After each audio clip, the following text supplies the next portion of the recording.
یہ جو باب ہے اس باب کا عنوان ہے ارتباط علم و حکمت میں. تو اس سلسلے میں 2 حدیثیں آئی ہیں. ارتباط کا مطلب ہے رش کرنا، علم و حکمت کے معاملے میں رش کرنا. کسی کو دیکھ کے آدمی کو رشک آتا ہے نا، انسان چاہتا ہے کہ یہ چیز مجھے بھی مل جائے، تو اس کو کہتے ہیں ارتباط. تو اس کا ذکر ہے یہاں پر. مگر اس سے پہلے وہ حدیث ابھی آگے آتی ہے، اس سے پہلے حضرت عمر فاروق اعظم رضی اللہ عنہ کا فرمان ہے، اور یہ بہت کام کی بات بیان فرمائی گئی. تو رشک بھی ہو جاتا ہے اس کے اندر، وہ تھوڑا وہ مفہوم بھی آ جاتا ہے، اور اس میں ہمارے لیے ایک بہت ہی اہم نصیحت ہے. فرمایا تفقہوا قبل ان تسودوا، کہ علم حاصل کر لو، سمجھ بوجھ حاصل کرو دین میں، علم میں، فقہ میں سمجھ بوجھ پیدا کر لو قبل اس کے کہ تم سردار بنائے جاؤ. سردار بنائے جانے سے پہلے، امیر بنائے جانے سے پہلے علم حاصل کر لو. اور یہ خاص دین کا علم ہے پہلے. پھر آج کل کی سرداری کے لیے اور عمارت کے لیے جو دنیا کے اگر علوم کی ضرورت ہے تو وہ بھی حاصل کرنے پڑیں گے، ٹھیک ہے نا. لیکن دین کا علم اس لیے ضروری ہے کہ سردار انسانوں کے بنے نا، امیر انسانوں کے ہیں، حاکم انسانوں کے ہیں، ظاہر ہے حیوانوں کے نہیں ہیں، پتھروں کے نہیں بنے، جنگلوں میں نہیں ہیں. انسانوں کے جو امیر و حاکم اور انسانوں کا نظام چلانے جا رہے ہیں، تو انسانوں کا نظام تو صرف اور صرف اسی تعلیم سے چل سکتا ہے جو رسول اللہ صلی اللہ علیہ وسلم نے دی ہے. بس یہ بات طے ہے. انسانوں کا نظام، چاہے وہ ایک گھر کا نظام ہو، چاہے وہ ایک ادارے کا نظام ہو، چاہے وہ ایک ملک اور قوم کا نظام، چاہے پوری دنیا کا نظام، صرف اسی تعلیم سے یہ نظام چل سکتا ہے، خوش اسلوبی کے ساتھ، صحیح طریقے سے اور عدل کے ساتھ، جو رسول اللہ صلی اللہ علیہ وسلم نے سکھائی ہے. بس اس کے علاوہ دنیا میں انسانوں کا نظام کوئی علم نہیں چلا سکتا، کوئی تعلیم نہیں ہے. نہ کوئی یونان کی حکمتیں انسانوں کا نظام چلا سکتی ہیں، نہ چلا سکے. نہ کوئی مغرب و مشرق کے فلسفوں میں انسانوں کے لیے کوئی احکام یا ایسی تعلیم ہے. وہ مشینوں کا نظام چلا سکتے ہیں، بے جان چیزوں کا نظام چلا سکتے ہیں، وہ ٹیکنالوجی کا نظام چلا سکتے ہیں، وہ انسان کو اٹھا کے چاند پہ پہنچا سکتے ہیں، مریخ پہ پہنچا سکتے ہیں، لیکن انسان کو انسان کوئی نہیں بنا سکتا سوائے محمد رسول اللہ صلی اللہ علیہ وسلم. یہ بات ذہن میں رکھیے. اسی لیے ان کی ضرورت ہمیں اس وقت تک ہے جب تک ہم انسان ہیں، اور جس دن انسان نہ رہے کچھ اور بن جائے تو پھر اس کو ضرورت نہیں. انسان ہیں تو ان کی ضرورت ہے، اللہ نے انہیں اس لیے بھیجا ہے. تو آپ دیکھ رہے ہیں تماشا، جس نے اپنے آپ کو، انسانوں کے نظام کو ان کے بغیر چلانے کی کوشش کی ہے، اس نے اس دنیا کو جہنم بنا دیا. کتنے 100 سال ہوئے ہیں یہ سارا کایا پلٹ ہوئے، ہمارے ہاتھوں سے یہ نکلا ہے دنیا کا سسٹم اور گیا ہے کافروں کے ہاتھ میں، مغرب کے ہاتھ میں. اور یہ بنی اقوام متحدہ اور یہ عالمی ادارے، بھئی 100 150 200 سال ہی ہوئے نا بس. اور ان 100 200 سالوں کے اندر کیا تماشے نہیں ہو گئے دنیا میں. اتنا خون بہہ گیا ہے کہ انسان کی جو 6000 سالہ تاریخ ہے نا، جو ہمارے یہاں تاریخ بیان ہوتی ہے، 6000 سال تاریخ، اس پوری تاریخ میں بھی اتنے انسان نہیں مارے گئے ہوں گے جتنے کہ ان 100 150 سالوں کے اندر مار دیے گئے. کسی جنگوں میں، لڑائیوں میں اتنے انسان نہیں مارے گئے ہوں گے. 2 عظیم جنگیں تو ویسے ہو گئیں، اس کے علاوہ پتہ نہیں کتنے لوگ. تو یہ دیا ہے. آج انسانوں کا نظام اس طرح چل رہا ہے کہ نا انصافیاں وہ الگ ہیں، ظلم الگ ہے، زیادتیاں الگ ہیں، استحصال الگ ہو رہا ہے، جہالت الگ ہے، کیا کچھ نہیں. اور مسلمانوں کے پاس کوئی 1000 سال تک یہ طاقت کا مرکز رہا، دنیا کا کنٹرول رہا، اور عالمی نظام مسلمانوں نے چلایا، تو بہت ساری خرابیاں جو اب ہیں وہ اس دور میں ہمیں نظر نہیں آتی. بہت سے مظالم اور ظلم و اقوام کے ساتھ اور زیادتیاں، اور یہ اس طرح لوگوں پہ قبضے اور ان کو بے تحاشا قتل کرنا، ان کا استحصال، ان کا ٹیلنٹ تباہ کرنا. مسلمانوں کے دور میں اس طرح کی چیزیں نہیں ہیں، بلکہ مسلمانوں کے زمانے میں بڑے سنہری ادوار بھی ہوئے ہیں. اس کی مثالیں ایک الگ موضوع ہے. خیر، تو میں عرض کر رہا تھا کہ یہ جو فرمایا جا رہا ہے نا کہ سردار بننے سے پہلے تم تفقہ حاصل کرو اور فقہ سیکھو، علم سیکھو، اس سے مراد ہے دین کا علم. یہ سیکھنا ضروری ہے ہر امیر کے لیے، ہر بادشاہ کے لیے، ہر وزیر اعظم کے لیے، ہر سربراہ مملکت کے لیے، ہر صدر مملکت کے لیے، ہر شخص کے لیے جو بھی مسلمانوں کی قیادت کر رہا ہے اور ان کا نظام لے کے چل رہا ہے، اس کو معلوم ہونا چاہیے. انسانوں کی قیادت جو بھی کر رہا ہے اسے معلوم ہونا چاہیے کہ انسانوں کے لیے اللہ نے کیا احکام اور کیا قواعد نازل کیے ہیں اور کیا حدود اور کیا آداب بیان کیے ہیں، اس کو معلوم ہونا چاہیے. اگر اسے نہیں معلوم ہوگا تو وہ انسانوں کا لیڈر نہیں بن سکتا. تو تفقہ، اور یہ ان کے دور میں عمل ہوا اس پر. اور حضرت ابو عبداللہ کہتے ہیں، امام بخاری نے بخاری شریف میں اپنی بھی باتیں نقل کی ہیں، بزرگوں کے بھی اقوال نقل کیے ہیں، صحابہ کے، تابعین کے، ائمہ کے. یہ جو بعض لوگ آپ کو باہر روڈوں پہ پروپیگنڈے کرتے ہوئے اور علم کی باتیں کرتے ہوئے ملتے ہیں نا، جنہوں نے تھوڑا سا کہیں سے سن لیا ہے اور چک مار لیا ہے، اس کے بعد کوئی مذہب بنانے لگے ہیں کہ جی بس بخاری میں تو حضور کی حدیثیں ہیں، باقی کچھ بھی نہیں ہے. اور یہ جو لوگ ہیں آج کل کے، یہ باتیں کرتے ہیں بزرگان دین کی. یہ بزرگان دین کہاں سے آ گئے؟ ہمیں تو اللہ کافی ہے، رسول اللہ کافی. بھائی بخاری پڑھ کے بھی آئے ہو یا ایسے ہی بس چک مارا ہے اور کسی سے ایسے اڑتی ہوئی سن کے آ گئے اور مذہب بنا لیا؟ دیکھو تو صحیح، امام بخاری تو اپنی بھی بات ڈال دیتے ہیں اس میں. اب جو بات آ رہی ہے امام بخاری کی اپنی بات ہے، اور وہ اقوال بھی ڈالتے ہیں ائمہ کے، جو ان کے دور میں ان کے پہلے کچھ ائمہ ہوئے ان کے بھی اقوال ڈالتے ہیں. یہ پڑھیں تو صحیح نا. تو لوگ پڑھتے نہیں ہیں اور اس طرح کی باتیں ہو رہی ہوتی ہیں. تو فرمایا امام بخاری نے اس بات کے بعد، قال ابو عبداللہ وبعد ان تسودوا، فرماتے ہیں اور سردار بننے کے بعد بھی. حضرت عمر رضی اللہ عنہ نے فرمایا تھا سردار بننے سے پہلے تفقہ حاصل کر لو. تو امام بخاری فرماتے ہیں سردار بننے کے بعد بھی. یہ انہوں نے ایک اضافہ کیا امام بخاری نے. ابو عبداللہ ان کی کنیت ہے امام بخاری کی، اس لیے ابو عبداللہ نام آیا. تو امام بخاری فرماتے ہیں بعد ان تسودوا، اور سردار بننے کے بعد بھی. یہ اس لیے انہوں نے اضافہ کیا ہے کہ اگر کوئی بغیر سیکھے پڑھے سردار بن گیا ہے تو اس کا مطلب یہ نہیں ہے کہ اب وہ اسے پڑھنا نہیں چاہیے، اب اسے سیکھنا نہیں چاہیے. اب تو سردار بن چکا، اس سے تو مطالبہ تھا سردار بننے سے پہلے کا، سردار بننے سے پہلے کہ اس سے پہلے سیکھے. اب بن چکا تو اب کیا کرے؟ تو انہوں نے اس لیے فرما دیا اگر بن گیا ہے نا تو اب سیکھے. اور جو سردار بننے کے بعد شرم جھجک وغیرہ اگر آتی ہے تو اس کو اتار کے پھینکے. علم کے لیے کوئی شرم جھجک ہے ہی نہیں، کسی بھی عمر میں سیکھ سکتا ہے. ایسے ہی آدمی جب عمر رسیدہ ہو جاتا ہے تو سوچتا ہے اب کیا سیکھوں، اب تو میں بوڑھا ہو گیا، بال سفید ہو گئے، اب کیا سیکھوں، کیا پوچھوں. تو یہ غلط ہے تصور. آپ ہر وقت سیکھ سکتے ہیں. اسلام میں علم کی یہ اہمیت ہے. علم وہ واحد ہے جس کو ہر عمر میں ہر شخص، ہر ذات کے لیے ضروری قرار دیا گیا ہے کہ اس کو حاصل کرے اور سیکھے. جیسے ہم نے بھی تو کچھ چیزیں ایسی ہے کہ اس میں عمر، جنس، ذات، یہ وہ کسی چیز کا فرق رکھے بغیر اس کو حاصل کرنے میں کوئی دریغ نہیں کرتے. اور وہ کیا ہے؟ پیسہ. پیسہ چاہے جوانی میں آئے بڑھاپے آنے دو، مال جوانی میں آئے بڑھاپے میں آنے دو، موقع چاہے جوانی میں ملے بڑھاپے میں ملے آنے دو. تو پیسہ ایک دولت ہے نا، علم اس سے بڑی دولت ہے. تو اس لیے علم جو ہے وہ بھی آنے دیں اگر کوئی یہ سوچتا ہے. تو علم کی اہمیت کو جاننا چاہیے. تو فرماتے ہیں کہ سردار بننے کے بعد بھی، اور پھر آگے فرماتے ہیں وقت تعلم اصحاب النبی صلی اللہ علیہ وسلم بعد کبر سن. فرماتے ہیں کیا رسول اللہ صلی اللہ علیہ وسلم کے اصحاب بڑھاپے کی عمر میں نہیں سیکھا کرتے تھے؟ اس لیے کہ سارے اصحاب بچپن میں، جوانی میں، نوجوانی میں تو نہیں آئے تھے نا اسلام میں.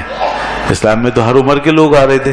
تو ایسے بھی لوگ آئے ہیں اسلام میں کہ جن کے بال سفید ہو چکے تھے اور بہت آخری تقریباً اسٹیج پہ پہنچ چکے تھے، ایسے بھی لوگ ہیں. تو انہوں نے جیسے اسلام میں داخل ہوئے ہیں علم سیکھ لیا، سیکھا، جتنا وقت ملا سیکھا اور جانا ہے.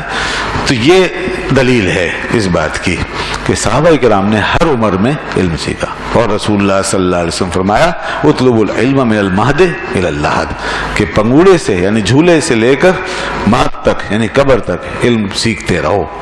طلب العلم فریضۃ علی کل مسلم و مسلمہ, علم کا طلب کرنا ہر مسلمان مرد و عورت پہ فرض ہے. اچھا, اس کے بعد اب آئیے اگلی حدیث جو رشک کی بات ہوئی تھی اس سے متعلق حدیث اب یہ آتی ہے. اس حدیث میں زہری نے بیان کیا اس حدیث کو, اور فرماتے ہیں کہ میں نے قیس بن ابی حازم سے سنا, وہ فرماتے ہیں کہ میں نے عبداللہ بن مسعود سے سنا. وہ فرماتے ہیں کہ نبی صلی اللہ علیہ وسلم فرمایا لا حسد الا فی اثنتین, حسد جائز نہیں ہے سوائے دو چیزوں کے.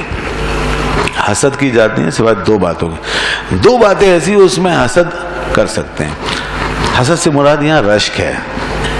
حسد بالکل بھی اسلام میں جائز نہیں ہے. حسد ایک منفی جذبہ ہے, کسی بھی فارم کسی بھی شکل میں حسد کی اجازت نہیں, کسی بھی طور پہ, نہ دنیا کے معاملے میں نہ دین کے معاملے میں حسد کی اجازت نہیں. یہاں حسد سے مراد ہے رشک. کبھی رشک کو حسد کہہ دیتے ہیں. حسد اور رشک میں فرق ہے. حسد منفی جذبہ ہے اور رشک مثبت جذبہ ہے.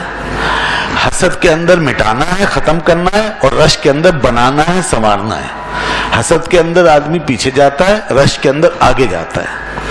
حسد جو ہے وہ تباہی لاتا ہے, اور رشک کامیابی کامرانی بھی پہنچاتا ہے. رشک ہونا چاہیے, اور رشک بھی کن چیزوں کا وہ بتا دیا. اب ویسے ٹیکنیکلی فرق کیا ہے دونوں میں ان کی تعریف میں. حسد جو ہے یہ کہتے ہیں کسی کو بھی دیکھ کر جب انسان کے اندر یہ خواہش پیدا ہو کہ یہ چیز اس سے چھن جائے, ضائع ہو جائے, یہ حسد کا پہلا زینہ کہہ لیں ہم, پہلا اسٹیپ چھن جائے, ضائع ہو. اس کے بعد یہ کہ اس سے چھن جائے میرے پاس آ جائے, یہ بھی اس کے بعد نہ رہے میرے پاس آ جائے, یہ دوسرا اسٹیپ. تو حسد اس طریقے سے کسی کے بارے میں منفی سوچ, حسد میں آدمی جل بھن جاتا ہے اور انسان کو برا لگتا ہے اور دوسرے کا وہ معاملہ برداشت نہیں ہوتا, تو اس لیے وہ چاہتا ہے چھن جائے. تو یہ منفی ہو گیا نا, تو اس لیے فرمایا یہ حسد تمہیں تباہ کر دیتا ہے. حدیث میں آتا ہے, سر سن لیجئے تاکہ ہم اس سے بچنے کی کوشش کریں. فرمایا الحسد یاکل الحسنات کما تاکل النار الحطب, حسد نیکیوں کو ایسے کھا جاتا ہے جیسے آگ لکڑی کو کھا جاتی ہے. یہ دل کی بیماریوں میں سے ایک ہے, اس سے بچیے. اور حاسد کبھی اللہ کا مقرب نہیں ہو سکتا, بلکہ وہ تو اللہ کا ناشکرا اور اس کی نعمتوں کا ناشکرا, وہ کبھی خدا سے راضی نہیں ہوتا. اس کا حسد یہ بتا رہا ہے وہ راضی نہیں. مالک نے تقسیم کیا ہے اسے اعتراض ہے, دینے والے نے دیا ہے اسے اعتراض ہے, تو اس لیے وہ خدا کے قریب ہو ہی نہیں سکتا. اس لیے حسد اور کبر وغیرہ یہ دل کی بیماری, ان سے آزاد ہونا بہت ضروری ہے. تو یہ حسد ہو گیا. اور رشک میں کیا ہوتا ہے؟ رشک کی تعریف یہ ہے کہ کسی کی نعمت وغیرہ دیکھی, کسی خوشحالی, کسی کا کوئی اچھا حال, تو انسان نے پھر یہ چاہا کہ ان کے پاس اچھی بات ہے, ہمیں مل جائے, کاش ہم بھی ایسے ہو جائیں جیسے یہ ہیں. یہ رشک ہے. یعنی اس سے اس کے زوال کی تمنا نہیں ہے, اس کو دیکھ کے خوشی ہے, راحت ہے, سکون ہے, اچھا لگ رہا ہے, ہمارا بھائی ہے, اس کے پاس ہے, ہم بھی اسی حال پہ ہو جائیں, ہمیں بھی مل جائے. تو یہ ایک مثبت جذبہ ہو گیا نا, پازیٹیو ہو گیا. اس لیے رشک اگر آپ کا صحیح چیزوں میں پیدا ہونے لگے تو آپ کو بڑا فائدہ پہنچا دے گا. مگر افسوس کہ ہمارا رشک اغتباط کرنا اکثر دنیاوی معاملات میں اور دنیاوی خوشحالیوں کے اندر, کسی کا پہننا, اوڑھنا, کھانا پینا, چلنا پھرنا, رہنا سہنا, مال دولت, عہدہ منصب, بس یہ ہیں رشک والی چیزیں ہمارے لیے. اس لیے دنیا داری بڑھ رہی ہے, بس دنیا میں ہی فائدہ اور خوشحالی حاصل ہو رہی ہے, اور اسی کے لیے جد و جہد بڑھ رہی ہے. اللہ کے رسول صلی اللہ علیہ وسلم کے فرمانے کا مطلب یہ ہے کہ اگر رشک کرنا ہی ہے نا تو دو باتوں میں کرو, باقی امور ایسے نہیں ہیں اہم کہ ان کے لیے رشک کیا جائے. اس کے لیے فرمایا لا حسد الا فی اثنتین, حسد یعنی رشک جائز نہیں ہے مگر دو باتوں میں. پہلی بات اور پہلا شخص جس کے لیے رشک کیا جا سکتا ہے, فرمایا رجل آتاہ اللہ مالا, وہ شخص جس کو اللہ نے مال دیا, وہ شخص جس کو اللہ نے مال دیا, فسلطہ علی ہلاکتہ فی الحق, پھر اس نے وہ مال حق کے راستے پہ خرچ کیا. یہ ہے دوسری بات. ہم پہلی پر ہی اکتفا کر لیتے ہیں، مال ہے کافی ہے، خرچ کہاں ہو رکھا نہیں، بس یہی کافی مال ہے، ایسے ہی ہمیں بھی مل جائے. نہیں، آگے یہ بھی دیکھیں، اس کا مال اسے فرعون بنا دے گا، قارون بنا رہا ہے، حامان بنا رہا ہے اسے، تو پھر یہ قابل رشک نہیں ہے. اس کے لیے دعا کیجئے خدا اس کو اس عذاب سے بچائے اور اس کی لعنت سے محفوظ رکھے.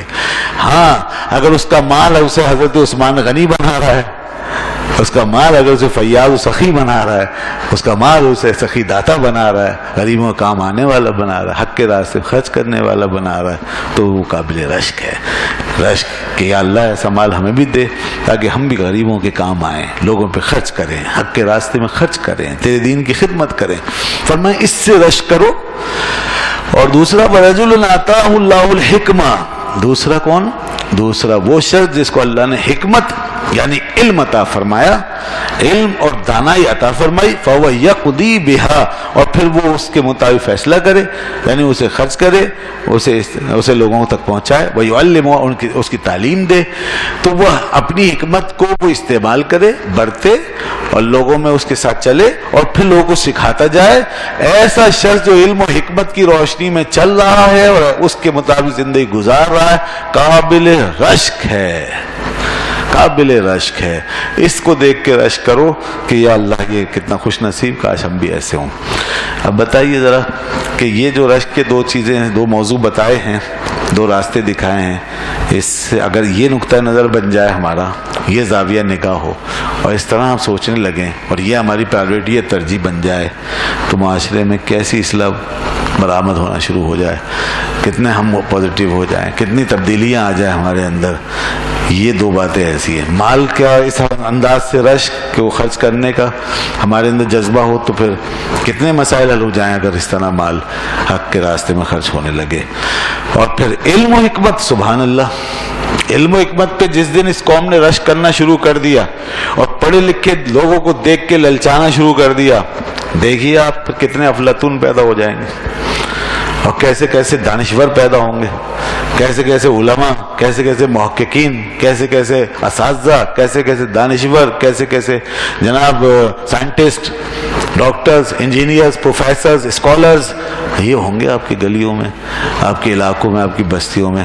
آج یہ بستیاں خالی پڑی ہوئی ہیں، اللہ ماشاء اللہ کچھ ہی لوگ نظر آتے ہیں علم و حکمت کے نشان لے کر اور علم و حکمت سے وابستگی رکھنے والے. خالی ہو گئیں بستیاں. کل مسلمانوں کی بستیوں میں، گلیوں میں، محلوں میں، ہر دوسرے گھر میں، ہر دوسری گلی میں کیسے کیسے پڑھے لکھے دانشور پائے جاتے تھے جو اپنے وقت کے امام کہلاتے تھے. بڑے بڑے لوگ ایسے گھومتے پھرتے لوگ راستوں میں. ایک زمانے تک میں بچپن میں مجھے یاد ہے، آپ نے جو مجھ سے زیادہ عمر رسید ہیں انہیں اس سے پہلے کا زمانہ یاد ہوگا، کیفے ہوتے تھے کم از کم کراچی میں کچھ کیفے، لاہور میں وہ کیفے ہوتے تھے، چائے کے ہوٹل، اس پہ بڑے بڑے دانشور بیٹھتے تھے، جا کے علم و ادب کے بڑے بڑے شہپارے بیٹھتے تھے اور وہ محفلیں ہوتی تھیں اور باتیں ہوتی تھیں اور فن چلتا تھا، شاعری ہوتی تھی، اچھی علمی گفتگویں ہوتی، ایک ماحول تھا. مگر آج وہ بھی ختم ہو گئی. تو یہ ہے ہمارا معاملہ اس وقت ہمارے بچوں کو رشک آ رہا ہے کن کو دیکھ کے، وہ جو نہیں جانوروں کی طرح اچھلنے کودنے والے اور بس سارا دن کھیل تماشے کرنے والے، بس ان پہ رشک آتا ہے کاش ہم یہ بن جائیں وہ بن جائے. تو ایسے بچے کیا بنیں گے پھر آگے جا کے. اس لیے اب علم اٹھ رہا ہے.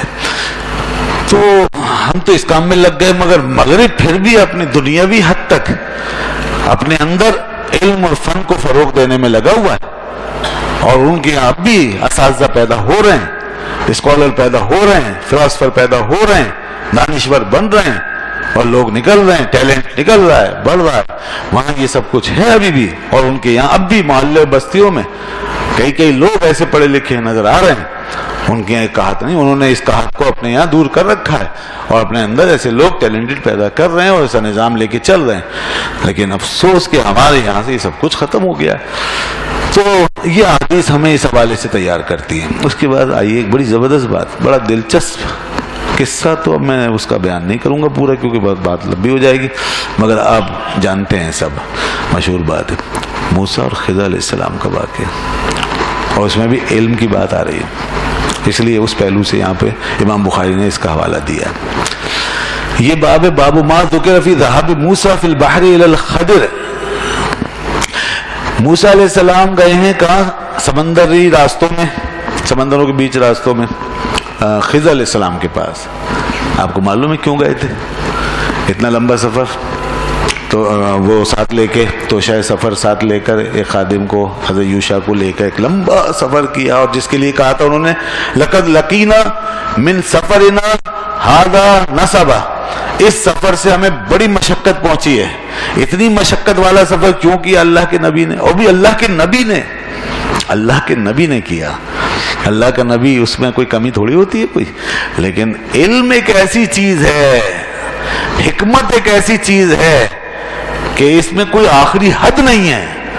تو اس علم و حکمت کے لیے اللہ کا رسول بھی اپنے گھر سے نکل جاتا ہے اور لمبا سفر کر رہا ہے۔ تو بتائیے آپ، یہ بتایا اصل میں اس باب میں۔ چنانچہ دو آیتوں کا حوالہ دے کے پہلے موضوع پہ روشنی ڈالی، فرمایا وقولہ تعالی هل اتبعک علی ان تعلمنی، یہ کہا تھا انہوں نے جا کے جب خضر علیہ السلام کو پا لیا تھا، کیا میں آپ کے پیچھے چلوں، آپ کی پیروی کروں؟ آپ مجھے اجازت دے رہے ہیں کہ آپ کے پاس جو علم ہے وہ مجھے آپ سکھائیں گے؟ یہ تھا مقصد اللہ کے نبی کا۔ مما علمت رشدا، آگے فرمایا مما علمت رشدا، جو آپ کو اللہ نے سکھایا نا وہ علم، تو وہ علم مجھے آپ عطا فرمائیں، میں اس کے لیے آیا ہوں۔ هل اتبعک علی ان تعلمنی مما علمت رشدا، یہ آیت ہے۔ اس آیت کے اندر، آیت ایک ہی ہے یہ، اس آیت کے اندر حضرت موسیٰ علیہ السلام نے اپنا مقصد اس سفر کا بیان کر دیا، اور پھر خضر علیہ السلام نے اجازت دے دی۔ اچھا، اب اس سے پہلے ہوا کیا، یہ سفر شروع کیسے ہوا، ذرا وہ سن لیجئے، بس واقعہ تو بہت طویل ہے۔ یہ اس کا آغاز اس طرح ہوا کہ حضرت موسیٰ علیہ السلام، اچھا پہلے تو یہ ہوا یہ کہ حضرت ابن عباس رضی اللہ تعالیٰ عنہما اور حر بن قیس، ان دونوں کے درمیان مناظرہ ہو گیا۔ کس مسئلے میں؟ کہ موسیٰ علیہ السلام کے جو ساتھ گئے تھے، موسیٰ علیہ السلام کے جو ساتھ رہے تھے یعنی خضر علیہ السلام، تو وہ کون تھے؟ وہ خضر ہی تھے یا کوئی اور تھا؟ یعنی جب وہ گئے اور دونوں پہ ساتھی بنے تو وہ صاحب موسیٰ کہلا رہے ہیں۔ وہ صاحب موسیٰ کون تھے؟ وہ خضر تھے یا کوئی اور تھا؟ قال ابن عباس، کیونکہ قرآن پاک میں نام نہیں آیا نا، قرآن میں نام نہیں آیا ہے، واقعہ آیا ہے، تو خضر علیہ السلام دے کوئی اور تھا، اور احادیث میں بھی اس طرح کی قطعی وضاحت نہیں ہے، تو اس لیے اختلاف کچھ لوگوں کو ہوا، مگر یہ بات ظاہر و باہر ہے کہ خضر علیہ السلام ہی تھے وہ، اور اس پہ بڑے دلائل ہیں۔ تو حضرت ابن عباس نے کہا ہوا خضر، وہ خضر ہی تھے، فمر بہم، اور دوسرے جو تھے حربن، دوسرے جو ساتھ تھے وہ اختلاف کرتے تھے، وہ کہتے تھے نہیں خضر نہیں، کوئی اور تھا۔ اچھا، اب یہ مسئلہ ہوا تو فمر بہما ابی بن کعب، تو ابی بن کعب وہاں سے گزرے، یہ بھی صحابی ہیں۔ فدعاہ ابن عباس، ابن عباس نے جیسے ہی دیکھا ابی بن کعب کو، انہیں بلایا، آپ تشریف لائیے۔ فقال انی تماریت انا و صاحب ھذا فی صاحب موسیٰ، یہ میں اور میرے یہ ساتھی، ہم دونوں کا اختلاف ہے اس معاملے میں، آپس میں بحث ہو رہی ہے کہ صاحب موسیٰ کون تھے، خضر تھے یا کوئی اور تھے؟ الذی سأل موسیٰ السبیل الی لقیہ، وہ جن سے موسیٰ علیہ السلام نے سوال کیا تھا اور جن کے لیے راستہ طے کیا تھا، ان سے ملاقات کی تھی۔ تو اس کے بعد هل سمعت النبی صلی اللہ علیہ وسلم، کہتے ہیں حضرت ابن عباس کہ آپ نے نبی صلی اللہ علیہ وسلم سے سنا ہے اس کے بارے میں؟ نام سمعت النبی صلی اللہ علیہ وسلم، جی ہاں میں نے نبی صلی اللہ علیہ وسلم سے سنا ہے ان کے بارے میں، یقول بینما موسیٰ فی بنی اسرائیل اذ جاءہ رجل۔ اب یہ انہوں نے حدیث بیان کی حضرت ابی بن کعب رضی اللہ تعالیٰ عنہ نے یہ حدیث بیان کی کہ موسیٰ علیہ السلام ایک قوم کے درمیان تشریف فرما تھے بنی اسرائیل سے، اذ جاء رجل، ایک شخص آیا، فقال هل تعلم احدا اعلم منک، کیا آپ جانتے ہیں کوئی آدمی آپ سے بھی زیادہ جاننے والا ہے، کوئی وہ ایسا ہے جو آپ سے زیادہ جانتا ہو، علم رکھتا ہو؟ قال موسیٰ، آپ نے فرمایا نہیں مجھے اس کا علم نہیں، میں نہیں سمجھتا میرے سے زیادہ کوئی جاننے والا ہے، اور یہ بات سچ بھی ہے کیونکہ نبی اپنی قوم میں سب سے زیادہ جاننے والا ہوتا ہے، تو آپ نے اسی کے مطابق فرمایا فاوحى اللہ الی موسیٰ بلا عبدنا خضر، تو موسیٰ علیہ السلام کی طرف اللہ تعالیٰ نے وحی فرمائی کہ کیوں نہیں ہمارا بندہ خضر، وہ فسأل موسیٰ السبیل الیہ، تو جب خضر نام آیا تو پھر حضرت موسیٰ علیہ السلام نے سوال کیا ان کی طرف راستہ کیسے ہوگا اور کیسے پہنچنا ہوگا. فجعل اللہ لہ الحوت آیۃ، تو اللہ نے ایک مچھلی کو نشانی بنا دیا. وقیل لہ اذا فقدت الحوت، جب تم اس مچھلی کو گم پاؤ، یعنی بھنی ہوئی مچھلی جب وہ نکل کے بھاگ جائے زندہ ہو کے، فرجع، تو پھر تم وہاں سمجھ لینا کہ وہیں اس مچھلی کی طرف لوٹ جانا اور وہیں ہمارا بندہ ہوگا. فإنک ستلقاہ، تم اس کو وہاں پالو گے.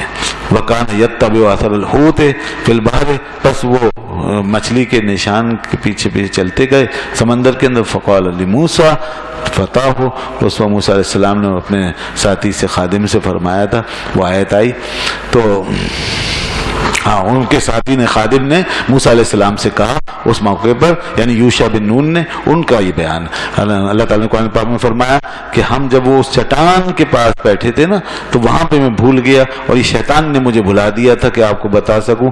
اس وقت وہ مچھلی جو ہے وہاں زندہ ہو کے بھاگ گئی تھی. قال ذلك ما كنا نبغي فارتدا على آثارهما قصصا، حضرت موسیٰ علیہ السلام نے فرمایا کہ یہی تو وہ جگہ تھی جس کی تلاش پہ ہم نکلے تھے. فوجدا خضرا فكان من شانهما ما قص الله عز وجل في كتابه، تو پر انہوں نے وہاں حضرت خضر علیہ السلام کو پا لیا، خضر علیہ السلام کو وہاں پہ پا لیا. من شانہما، اور جناب فکان من شانہما ما قص اللہ عز وجل فی کتابہ، پھر ان کا دونوں کا قصہ جو ہے وہ ہے جو قرآن میں بیان کیا گیا ہے کہ آگے پھر موسیٰ علیہ السلام اور خضر علیہ السلام چلے اور کیا کیا واقعات پیش آئے، پھر وہ واقعہ قرآن میں آگے سورہ کہف کے اندر آئے پورا واقعہ. یہاں پر انہی قسم کے دلائل سے اور یہ جو جہاں جہاں آیا ہے نام، اس حوالے سے لوگوں نے یہ موقف اختیار کیا ہے کہ یہ خضر علیہ السلام ہی تھے. لیکن ایک بہت قلیل رائے یہ بھی ہے کہ یہ خضر نہیں کوئی اور صاحب تھے. بہرحال ہمیں چونکہ وہ پھر ان دلائل سے مطمئن نہیں ہے، پھر ان کے پاس پھر ان کے حوالے سے کوئی جواب ہوگا تو وہ یہ کہتے ہیں. لیکن جمہور پھر وہ اسی پہ اکتفا کرتے ہیں اور یہ کہتے ہیں کہ اس حدیث سے بھی پتہ چلا اور بھی اس طرح کے دلائل کہ یہ خضر علیہ السلام ہی تھے. اچھا، اب خضر علیہ السلام ہیں، ہمارا اس پہ ہمارا قول یہی ہے. اب خضر علیہ السلام کے پاس ان کا جانا ہوا اور جانے میں جو یہ واقعہ آیا ہے بیچ میں، اس میں کچھ چیزیں ذرا سا غور فرمائی گئی، اس سے بہت سے مسئلے حل ہو گئے. مثال کے طور پر طالب علم بن کے رہنا، یہ دیکھیے ایک اللہ کے نبی یہ پیغام دے رہے ہیں. نمبر 2، علم کی طلب میں سفر کرنا، یہ ہمیں مل رہا ہے. نمبر 3، ایک اللہ کا نبی ہونے کے باوجود علم کے لیے عاجزی کر رہا ہے، انکساری کر رہا ہے کہ میں اب تمہارے پیچھے چلنے کے لیے تیار ہوں. ٹھیک ہے. نمبر 4، موسیٰ علیہ السلام کا مرتبہ بہرحال خضر علیہ السلام سے زیادہ ہے. ٹھیک ہے، وہ صاحب شریعت نبی ہیں، ان کا مرتبہ زیادہ ہے. ایک زیادہ مرتبے پر جو شخصیت فائز ہے وہ ایک کم مرتبے والے کے لیے اس کو فالو کر رہی ہے علم کے لیے یہ. اور نمبر 5، خضر علیہ السلام اللہ کے نبی ہیں. اس مسئلے میں بھی اختلاف ہوا ہے علماء کا کہ خضر علیہ السلام اللہ کے نبی ہیں یا ولی ہیں. ایک قلیل تعداد علماء کی یہ کہتی ہے کہ وہ ولی ہیں، لیکن زیادہ تر علماء کا کہنا یہ ہے کہ وہ نبی ہیں زیادہ تر. اور نبی کہنے کی وجہ یہ ہے کہ اللہ کا ایک نبی صاحب شریعت وہ علم کے حصول کے لیے جب ان کے پاس گیا ہے تو نبی غیر نبی سے علم نہیں لے گا. نبی کا علم جو ہے غیر نبی سے ہمیشہ زیادہ ہوتا ہے. لہذا خضر علیہ السلام کو نبی ہی ماننا چاہیے کیونکہ اللہ کا ایک صاحب شریعت نبی وہ ان سے علم حاصل کرنے گیا ہے یہ تو اس لیے وہ نبی ہیں. اور اس کے علاوہ بھی دلیلیں دی گئی ہیں اشارہ، کیونکہ یہ مسئلہ بھی وضاحت کے ساتھ قرآن حدیث میں نہیں آیا کہ وہ نبی تھے یا نہیں تھے، ورنہ اختلاف نہ ہوتا. تو اس کے حوالے سے زیادہ علماء کا کہنا یہی ہے کہ وہ نبی تھے.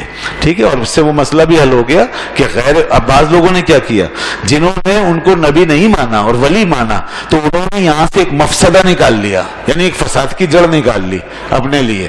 وہ کیا کہ اس کا مطلب یہ ہے کہ ولی جو ہے وہ بعض کمالات میں نبی سے زیادہ ہو سکتا ہے، یہ نکال لی.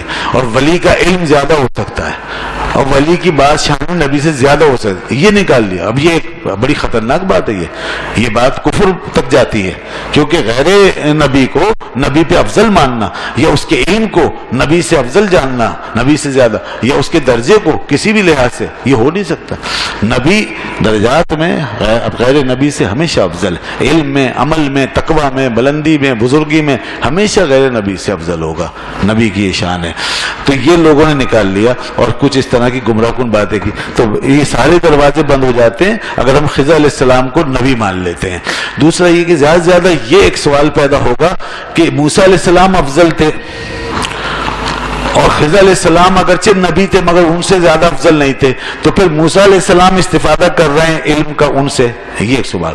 تو یہ ممکن ہے کہ نبیوں کے درمیان ایسا ہو سکتا ہے کہ ایک افضل نبی یا افضل ہستی کے مقابلے میں جو غیر افضل ہے وہ کسی ڈائمنشن میں یا کسی خاص لحاظ سے اس افضل شخصیت سے جو ہے زیادہ ہو اور اس سے آگے ہو اور اس پر یہ ہو سکتا ہے، یعنی جس کو جزوی خصوصیت کہتے ہیں وہ کسی بھی نبیوں کے درمیان آپس میں کسی کو بھی حاصل ہو سکتی ہے، ایک مفضول کو بھی حاصل ہو سکتی ہے افضل کے مقابلے میں، یہ اس میں کوئی مذائقہ نہیں۔ جیسے بعض خصوصیات انبیاء کرام کی آتی ہیں، بیان ہوئی ہیں احادیث میں، اور وہ نبی پاک صلی اللہ علیہ وسلم کے لیے بیان نہیں ہوئی، تو وہاں یہی کہا گیا کہ یہ جزوی فضیلت اور خصوصیت ہے جو جیسے حضرت ابراہیم علیہ السلام کو حاصل ہے، جیسے موسیٰ علیہ السلام کو حاصل ہوئی ہے، جیسے عیسیٰ علیہ السلام کو حاصل ہوئی ہے، تو اس طرح بعض خصوصیات ہو سکتی ہیں۔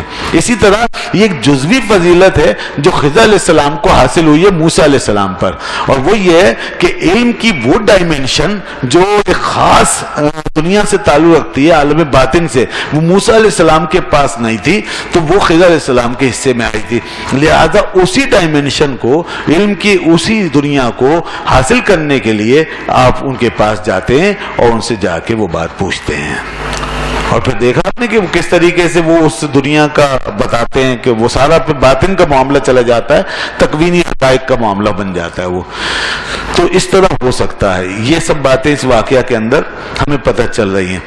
تو بہرکیف اس کا جو موضوع یہاں پر ہے امام بخاری کے پیش نظر وہ یہ ہے کہ علم کی اہمیت دیکھو، علم کا مقام دیکھو، علم چاہے جس فارم میں، جس شکل میں، جس ڈائمنشن میں ہے اس کو حاصل کر لو، اور اگر پہنچ سکتے اس تک پہنچ جاؤ، مرتبے، ذات پات، نسل، رنگ وغیرہ حائل نہ ہونے دو۔ چنانچہ حضور پاک صلی اللہ علیہ وسلم فرمایا الحکمت ضالۃ المومن، حکمت مومن کی کھوئی ہوئی میراث ہے، حیث وجدہ اخذہ، جہاں سے بھی ملے اس کو حاصل کر لو، اس میں کوئی شرم جھجک نہیں ہونی چاہیے۔ اچھا بس ایک بات اور بیان کرتا ہوں آخری اسی واقعہ میں، وہ مجھے خاص طور پہ بیان کرنا تھا، تو اب یہ بات ذرا اور دیکھ لیجئے کہ یہاں پر حضرت موسیٰ علیہ السلام اور حضرت یوشع علیہ السلام کے ساتھ ایک مچھلی کا ذکر آ رہا ہے، قرآن میں بھی آیا ہے اور یہاں اس حدیث میں بھی۔ تو یہ جب گئے ہیں تو مچھلی لے کر گئے ہیں، مچھلی بھی تلی ہوئی ہے، اور کہا گیا کہ مچھلی کو نشانی بنایا تھا خضر علیہ السلام کے ملنے کے سلسلے میں، نشانی بنایا گیا، یعنی کہ اس کا زندہ ہونا۔ تو پھر یہی ہوا، قرآن نے بتایا کہ وہ جب وہاں پہنچے اس مقام پہ جہاں خضر علیہ السلام پائے جاتے تھے، تو مچھلی زندہ ہوئی، بھگ گئی۔ آپ اتفاق سے آگے بڑھ گئے، کیونکہ یوشع علیہ السلام بتا نہیں سکے، جیسے آیا بھی کہ وہ بتا نہیں سکے، بھول گئے، تو آپ آگے بڑھ گئے، پھر آگے جا کے بتایا، انہوں نے کہا ہمارا ناشتہ کہاں ہے، انہوں نے کہا آتی غدا آنا، ہمارا ناشتہ لاؤ بھائی، اور ہمیں بڑی تھکان ہو گئی ہے، بیٹھ کے کچھ کھا پی لیں، کوئی ناشتہ کر لیں۔ تب انہیں یاد آیا، ارے باپ رے باپ، وہ تو مچھلی وہاں بیٹھے ہم چٹان پہ، مچھلی زندہ ہوئی اور بھاگ گئی، یا حضرت میں تو بتا نہیں سکا، بھول گیا معاملہ، اور شیطان نے بھلا دیا، وہ مچھلی تو زندہ ہو کے بھاگ گئی۔ سوال یہ ہے کہ ان کو یاد کیوں نہیں رہا، اتنا اہم واقعہ ہو گیا، مچھلی زندہ ہو گئی، یہ کوئی نارمل بات ہے، یہ کوئی عام بات ہے؟ مچھلی زندہ ہو کے بھاگ گئی، کیوں بھول گئے وہ، اور کیوں نہیں بتا دیا انہوں نے؟ ہمارے ساتھ ایسا ہو جائے، ایک مکھی بھی زندہ ہو جائے تو ہم تو شور مچا دیں گے اور کبھی نہیں بھولیں گے، کیونکہ یہ ایک انہونی بات ہے۔ مچھلی بات یہ اس لیے بھول گئے کہ ان کے سامنے اس سفر میں اس سے بھی زیادہ بڑے بڑے کمالات اور بڑے بڑے انوار اور تجلیات ظاہر ہو رہے تھے۔ مچھلی کا قصہ بہت معمولی ہو گیا تھا ان کے لیے، وہ تو پتہ نہیں کیا کیا دیکھ رہے تھے ایک نبی کی صحبت میں۔ کس کی صحبت میں تھے وہ؟ کلیم اللہ حضرت موسیٰ علیہ السلام کی صحبت میں تھے، اور کس کے راستے پہ؟ خضر علیہ السلام کی تلاش کے راستے پہ۔ پتہ نہیں کیا کیا عجائب، کیسے کیسے پردے اٹھ رہے تھے۔ ظاہر سی بات ہے مچھلی کا قصہ تو معمولی سا ہو گیا نا، اس لیے وہ ان کی طرف رہا نہیں، ذہن میں نکل گیا وہ۔ تو پھر جب بعد میں یہ ہوا تو پھر انہوں نے بتایا، پھر وہ واپس آیا۔ قرآن کہتا ہے فرتدا علی آثارہما قصصا، پہلے کہا ذالک ما کنا نبغی، یہی تو وہ جگہ تھی جس کی تلاش میں ہم نکلے تھے۔ تو پھر فرتدا، پھر اپنے پیروں پہ، نشانوں پہ پھر واپس آئے، وہاں پہنچے، فوجدا عبدا من عبادنا، وہیں مل گئے وہ خضر علیہ السلام۔ اللہ تعالیٰ نے ان کو صرف بندہ کہہ کر ہائی لائٹ کیا، نام نہیں آیا۔ وہ ہمارا بندہ وہ مل گیا جس کو ہم نے خاص علم دیا تھا اور رحمت کی تھی، وہ وہاں مل گئے۔ اب یہ میں جو بتانا چاہ رہا تھا وہ یہ بات ہے کہ اللہ کا بندہ اس جگہ ہے جہاں پر دیکھیں کہ موت جو ہے وہ زندگی میں بدل رہی ہے. یعنی یوں کہیے کہ اللہ کا بندہ جہاں ہے وہاں پہ موت زندگی میں بدل جاتی ہے. اس چیز کو علامت و نشانی بنایا ہے اللہ نے اپنے بندے کے لیے. تو لوگ تو اللہ کے بندوں کے لیے مردہ کی تکرار وظیفہ لے کے بیٹھے ہیں اور بس وہ اسی رنگ میں دیکھ رہے ہیں کہ بندہ مر گیا، ختم ہو گیا، ڈیمیج ہو گیا، یہ ہو گیا، قبر میں چلا گیا، مٹی میں. اور ادھر اللہ تعالیٰ اپنے بندوں کے لیے جو استعارے، نشانیاں اور علامات لاتا ہے اس میں مردگی کو کہیں نہیں دکھاتا، اس میں زندگی کو دکھاتا ہے، حیات کو دکھاتا ہے، ڈیولپمنٹ کو دکھاتا ہے، پروگریس کو دکھاتا ہے، ترقی دکھاتا ہے، تبدیلی دکھاتا ہے. وہ اس طرح کی نشانیاں بناتا ہے. یہ ایک مقام ہے، اس طرح کے کئی مقامات میں پیش کر سکتا ہوں کہ جہاں پر قرآن و سنت سے پتہ چلتا ہے کہ بندگان خدا کی نشانیاں پوزیٹو ہوتی ہیں. اور آج لوگوں کا نظریہ یہ ہے کہ اللہ کے بندے بس مردہ ہی مردہ ہوتے ہیں، انہیں کچھ نہیں آتا جاتا، کچھ نہیں ہوتا ان سے، وہ بالکل مٹی کا ڈھیر، اور مرنے کے بعد تو صفا چٹ. آج یہ چل رہا ہے. تو یہ فکر بڑی منفی ہے، بڑی مائنس، بڑی نگیٹیوٹی بھری ہوئی ہے. اس سے کیا محبت پیدا ہوگی، کیا اللہ والوں سے انسیت پیدا ہوگی، اور کیسے آدمی استفادہ کرے گا. آج یہ سلسلہ چل رہا ہے. تو دیکھیے یہاں پر مچھلی زندہ ہو گئی تھی، یہ حضرت خضر علیہ السلام کے آثار تھے. ہم یہی کہتے ہیں، رسول اللہ صلی اللہ علیہ وسلم فرمایا، ہم ان قبروں کا، نیک لوگوں کی قبروں کا احترام اس لیے کرتے ہیں کہ ہم ان قبروں کو اس انداز، اس نگاہ سے نہیں دیکھتے جس سے آپ دیکھ رہے ہیں. آپ انہیں مٹی کا گڑا سمجھتے ہیں، اور ہم رسول اللہ صلی اللہ علیہ وسلم کی حدیث کے مطابق روضۃ من ریاض الجنہ، جنت کے باغوں میں سے ایک باغ سمجھتے ہیں. ہم یہ تصور رکھتے ہیں کہ مومن اور اللہ والا جہاں موجود ہے وہ زمین کے نیچے باغ ہے جنت کا، اور آپ یہ سمجھتے ہیں کہ یہ ایک مٹی کا ڈھیر ہے. اسی لیے یہ فرق پڑ جاتا ہے. پھر اوپر جو ہمارے اپنے ایٹیٹیوڈ الگ الگ نظر آتے ہیں. تو ہم ادب و احترام اسی لیے کرانے کے قائل ہیں. ادب احترام کی بات کر رہا ہوں. اس کے علاوہ جو جاہل لوگ جا کے اور تماشے شروع کر دیتے ہیں اس سے ہمارا کوئی تعلق نہیں. ادب احترام ضروری ہے، اس پہ آ جاؤ. یہ حدیث کے مطابق ہے. جنت کے باغوں میں سے باغ سمجھو اللہ والوں کی قبر کو. اللہ تبارک و تعالی ہمارا حامی و ناصر ہو. جو کچھ سنا ہے عمل کرنے کی توفیق عطا فرما. واخر دعوانا الحمد